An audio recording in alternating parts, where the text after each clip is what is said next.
শৈলকুপায় সন্ধ্যা রাতে কৃষকের বাড়িতে ডাকাতি, নগদ টাকা ও স্বর্ণালংকার লুট। ঝিনাইদহের শৈলকুপায় সন্ধ্যা রাতে এক কৃষকের বাড়িতে দুর্ধর্ষ ডাকাতির ঘটনা ঘটেছে। বৃহস্পতিবার রাত ৯টার দিকে শৈলকুপা উপজেলার মির্জাপুর ইউনিয়নের রানীনগর গ্রামে এই ঘটনা ঘটে। ভুক্তভোগী ওই গ্রামের মোহাম্মদ আলী বিশ্বাস জানান, রাত ৯টার দিকে মুখোশ পরা কিছু লোক তাদের বাড়িতে প্রবেশ করে। সে সময় ঘরের মধ্যে কেউ ছিল না। পাশের ঘরে তার স্ত্রী ও তার কন্যা ছিলেন। সুযোগ বুঝে ৪-৫ জন লোক তাদের বাড়িতে প্রবেশ করে তার ছেলের ঘরে থাকা নগদ টাকা লুট করে। সে সময় পাশের ঘরে থাকা তার মেয়ে শিপ্রা কোনো শব্দ শুনে গেট বন্ধ করতে আসে। তখনই কয়েকজন ডাকাত দলের সদস্যরা তার মুখ চেপে ধরে তার গলায় থাকা স্বর্ণের চেন ছিনিয়ে নিয়ে সেখান থেকে পালিয়ে চলে যায়। সন্ধ্যা রাতে এই ডাকাতির ঘটনায় আতঙ্ক ছড়িয়ে পড়েছে পুরো গ্রাম জুড়ে।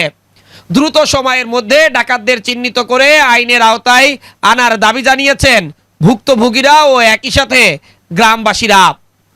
শৈলকুপায় বেশ কিছুদিন ধরেই কিন্তু এরকম ঘটনা ঘটছে। একের পর এক ঘটনা ঘটছে, অভিযোগের পাহাড় জমা হচ্ছে, কিন্তু এখন পর্যন্ত এই ঘটনায় জড়িত কাউকেই গ্রেপ্তার করতে পারেনি আইন শৃঙ্খলা রক্ষাকারী বাহিনীরা। একের পর এক অভিযোগ আর একের পর এক বাড়িতে এরকম ঘটনা ঘটায় চরম আতঙ্কে দিন পার করছে এই উপজেলার বিভিন্ন গ্রামের সাধারণ মানুষরা। সাধারণত অন্যান্য বাড়িতে এই ঘটনা মধ্যরাতে হলেও আজ ঘটেছে একেবারেই সন্ধ্যা রাতে। সে সময় স্থানীয় কয়েকজন আমাদেরকে জানান, এশার আজানের পর বাড়ি থেকে বের হয়ে যান এই মোহাম্মদ আলী বিশ্বাস ও তার ছেলে। এরপর বাড়িতে শুধুমাত্র 2 জন নারী সদস্যরা অবস্থান করছিলেন।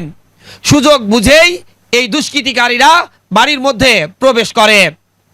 সে সময় বিল্ডিং ঘরের ভিতরে প্রবেশ করে সেখানে বিছনার নিচেই থাকা নগদ টাকা এবং একই সাথে ডয়ার খুলে তার ভিতর থেকে নগদ টাকা নিয়ে তারপর যখন তার মেয়ে শিপ্রা খাতুন ঘটনাটি টের পেয়ে বাইরে আসেন, তখনই তার মুখ চেপে ধরে তার গলায় থাকা স্বর্ণের চেন নিয়ে তারা পালিয়ে চলে যায়। সে সময় বিদ্যুৎ না থাকার কারণে চারপাশে বিদ্যুটে অন্ধকার ছিল, সেই কারণে কাউকেই চেনা সম্ভব হয়নি। Next report, eagle TV news.